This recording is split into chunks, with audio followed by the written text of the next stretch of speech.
This is going to be a really long video, so I'm going to put timestamps and chapters so you can skip certain parts of the video if you want. I hope you enjoy watching it.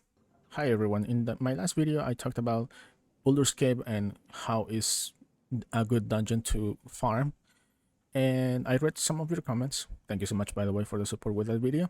And there was one comment that I got asking if Nightmare Dungeons are right now worth to farm. On top of that, I have seen already some content creators recommending as of 19th of June to run Nightmare Dungeons to get experience. So what I'm gonna do is I'm gonna test this out. In this video, I'm gonna show you me running through a Nightmare Dungeon and the normal version of the same dungeon. Now I'm gonna show you what kind of dungeon I did. The dungeon that I decided to run was Onyx Hold. There's two main reasons why I decided to run Onyx Hold. The layout is fine, it's not that annoying, there's a quite decent amount of monsters, and the second reason is that it's very close to a waypoint. It's very close. I'm right now at the waypoint to the Onyx Watchtower, and the entrance to the dungeon is just right here. It's very close. And on top of that, you have a couple of vendors here, so you don't really need to go to the main city after just one run. Maybe you can do 2 runs and then after that go to the main city. So that alleviates a little bit of a huge issue that Nightmare Dungeons have right now, and it's travel time. Now, right now on screen, I'm gonna show you the stats of the Nightmare Dungeon that I ran for this test. It's actually a pretty good sigil. The positive modifier is Quick Killer. Killing a monster grants 2% attack and movement speed, and it can stack up to 20%. I play Tornado Stormwolf. Having more attack speed is amazing, and having more movement speed is just gonna make me go through the dungeon much faster. Now let's see the negative modifiers. Lightning Storm, you're gonna see the mechanic is the one where you have this kind of snowflake looking thing going around you, and then a dome of protection just happens, and if you don't get into it, you're gonna get struck by a red line. We have monster poison damage, which it's fine, and the resist that the monsters are going to have in this Nightmare Dungeon is lightning, and I pretty much don't use lightning damage. Tornado is mainly a physical damage, so this is not going to affect my DPS. And the final negative modifier is monster crowd control resist. It's just a reduced duration. It's not such a big deal. So I would say this is a perfect Nightmare Sigil to run. Of course, you are not gonna have the chance to have this kind of Nightmare Sigils all the time. There's Nightmare Sigils that are really bad, and depending on the type of damage that you do, some of them are gonna be really annoying to run through. If I was using Lightning Storm, for example, it will be very bad to run this dungeon, because I would be doing 40% less lightning damage. There goes a huge chunk of my DPS.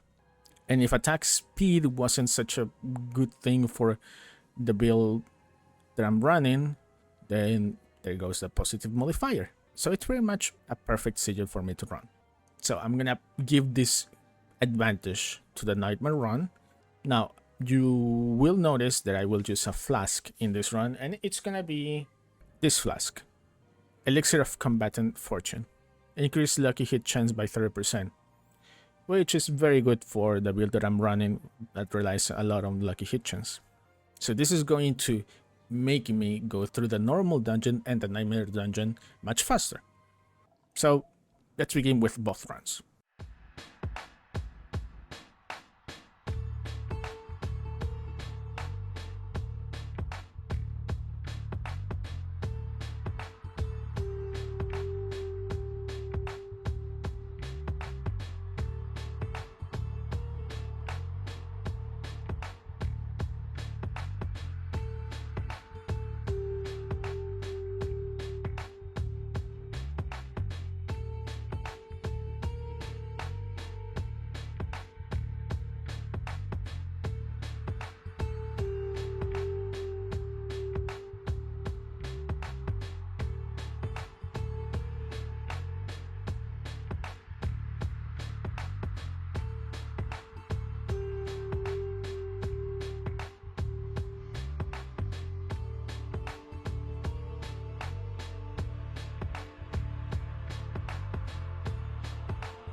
And now on screen you can see the stats and how my inventory ended up after each run. The normal run, it was 7 minutes 22 seconds, and the Nightmare run, it was 9 minutes 40 seconds. It took a little bit more, but the results are that the Nightmare run gives 58% more experience per minute and 22% more gold per minute. So it's more efficient to run Nightmare versions of a dungeon. But you need to have in mind a couple of things. Like I explained in the test setup part of this video, the Nightmare sigil that I used, it was very good for the build that I'm running. Not all the times you're gonna have a sigil that good. You're gonna be running sigils that are not that good, and that's gonna impact on the performance of a Nightmare run. Now, how does this Nightmare run compare to just farming Ulder's Cave non-stop? In my last video I showed the stats of my Ulder's Cave run, and here they are. As you can see, the Nightmare run still gives 10% more experience per minute than Ulder's Cave, but it gives 40% less gold per minute. And I want to point out that in the Ulder's Cave that I showcased, I was speaking while going through the run. So if I was more focused on the Ulder's Cave run, I could have easily trimmed those 31 seconds and just make a 4-minute run. That will increase the experience per minute and the gold per minute of the Ulder's Cave run to these values. In conclusion, I cannot really recommend to run Nightmare dungeons to farm experience. All these values are experience per minute, and they don't take in consideration the fact that you are not gonna be able to run the same Nightmare dungeon as much as you want. You are restricted by the amount of sigils that you have of that Nightmare dungeon, and on top of that you might get not so good sigils, but you will still run them because it probably would be a waste, or you are just running out of sigils, or you have multiple sigils of the same Nightmare dungeon, but maybe the third or fourth sigil is not really good, but you will still run it because you don't want to switch to another Nightmare dungeon and waste time traveling to there. So this showcases the issues that Nightmare dungeons have right now, and Blizzard is working on it. They already have confirmed that they're going to improve Nightmare dungeons a lot. No more wasting time traveling from one Nightmare dungeon to another, more experience coming from monsters in Nightmare dungeons, and also increased loot. But as of right now, when I'm recording, 19th of June, I cannot recommend running Nightmare dungeons to farm. You will still need to run Nightmare dungeons to level your glyphs. And also, I myself run Nightmare dungeons after getting some upgrades because I just want to see how strong my character has become, and Nightmare dungeons are good for that. This has been a really long video. If it was somewhat interesting or useful for you, leave a like, that will help me a lot. And if you want to see more of my content, consider subscribing. Thank you so much for watching, and I'll see you all in the next video. Later.